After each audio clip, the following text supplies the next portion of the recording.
இந்த நாளில் உலக தொழிலாளர்களை ஒன்றுபடுங்கள் என்று சொல்லி அறைகூவல் விடுத்த காரல் மார்க்ஸ் அவர்களுடைய அந்த முழக்கத்திற்கு ஏற்ப தற்போது இந்தியாவில் உழைக்கும் மக்களுக்கு எதிராகவும் விவசாயிகளுக்கு எதிராகவும் மாணவர்களுக்கு எதிராகவும் பெண்களுக்கு எதிராகவும் பார்ப்பனியமும் முதலாளித்துவமும் ஒரு நாணயத்தின் இரண்டு பக்கங்களாக இருந்து அனைத்து உரிமைகளையும் பறித்து வருகிறது.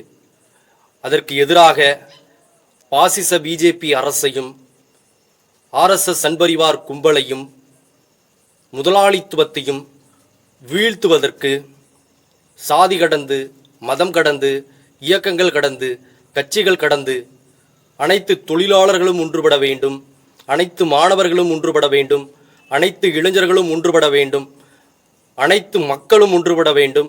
அனைவரும் ஒன்றிணைந்து இந்த நாளில் உறுதி ஏற்போம். பாசிச பிஜேபியை வீழ்த்துவோம், RSS சன்பரிவார் கும்பலை வீழ்த்துவோம். அனைவருக்கும் செவ்வார்ந்த செவ்வணக்கம்.